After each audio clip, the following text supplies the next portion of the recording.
Today on our 2013 Chevrolet Cruze, we're going to be doing a test fit of our Yakima Jet roof rack system. That's going to consist of our 50-inch black Yakima Jet crossbars, and that's part number Y06425. They also come in silver, which is part number Y00428. It's also going to consist of our baseline towers, part number Y00146, and our base clip fit kits, part numbers Y06137 and Y06127. This Yakima roof rack system is going to allow you to carry many different types of roof-mounted accessories, such as bike racks or cargo boxes. They feature an aerodynamic design, which is going to make them far quieter than our traditional round or square bars. It's going to work with your clamp-on accessories. It's also going to accommodate your T-slot accessories. While other crossbars require you to trim and remove a section of your strip here, the nice thing about these is that you can simply push down and slide in your T-bar accessories. Our crossbars are held in place by 4 baseline towers. Each tower has a foot pad that's going to protect our roof from any sort of damage, and it also features a cover to protect our hardware. The kit includes 4 clamps that are specially designed for our Cruze that are going to hold our crossbars in place. They feature a rubber pad so that there's not going to be any damage to our frame. Now, if you'd like to add increased security, you can buy Yakima cores for our locks, and that's part number Y06204. This roof rack features a weight capacity of 165 pounds, but you will want to check your owner's manual to make sure your roof can sustain that sort of weight. Now that we've gone over a few of the features, let's go ahead and look at how to install it. So we have our front bar installed already. After assembly, per our instructions, we measured from the top of our windshield to the front of our foot pad. We did that on both sides, and then we went ahead and tightened it down. With our front bar installed, let's go ahead and look at how to install our rear bar. We already have one of our baseline towers installed on our Jetstream crossbar, so I'm going to go ahead and show you how to install the other one. We're going to flip that over, and we're going to take our baseline tower. Our first step is to insert our plastic adapter into the slot there.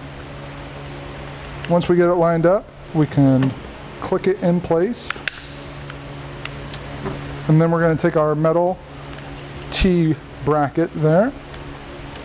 One thing I do want to show you, this little window is covered up right now, so we're going to have to go to the back and pull out on this tab here, and that's going to open the window for us to insert our tool and tighten that down.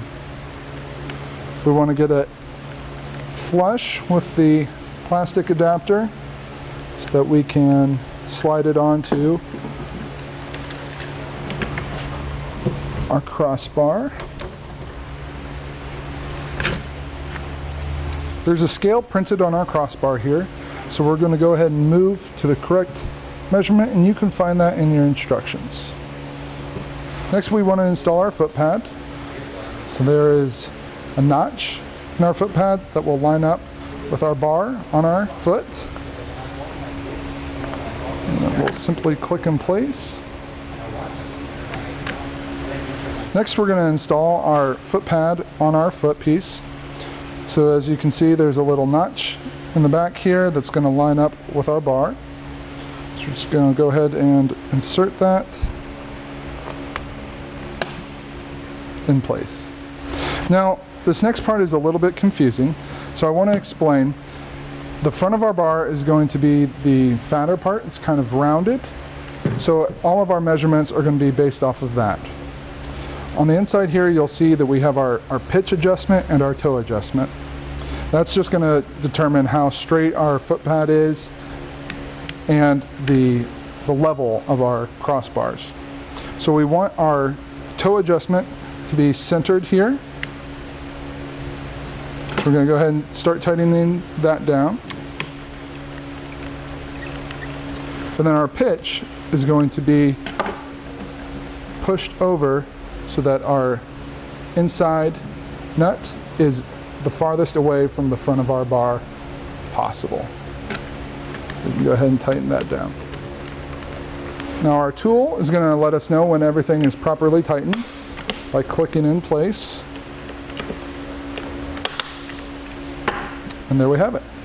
Now that we have our baseline tower set, all we have to do is put on our end cap here, close that little door that we opened earlier, and set it in place. Now I'm just going to put this in the general vicinity, and then we can make adjustments here in a moment. Now that we have our roof rack on our roof, we want to make sure and measure to ensure our crossbar spread is where it should be. You can find that measurement in your instructions. And you want to measure from the same place on both, so either from the front or from the center or from the rear. Just make sure it's the same. And you want to do that on both sides. So now with our crossbar in the correct position, we want to make sure that our foot pad is seated properly in our track there. And then we're ready to open our little plastic door there, and then open our vehicle door and insert our clip. Now you want to make sure that you have the correct clip. They are different on the front and the back. We're going to go underneath this metal portion and make sure that it bites in. So as you can see, our clip is not flush with our vehicle. There's some space in there, so we're going to go ahead and turn our bolt up here until it makes contact. And then we're going to be able to go ahead and start tightening it down. We don't want to tighten it too far because we do want to make it equal on both sides. Now that we've got it pretty close to being even on both sides, we're going to use that included tool and tighten it down. And listen for those clicks.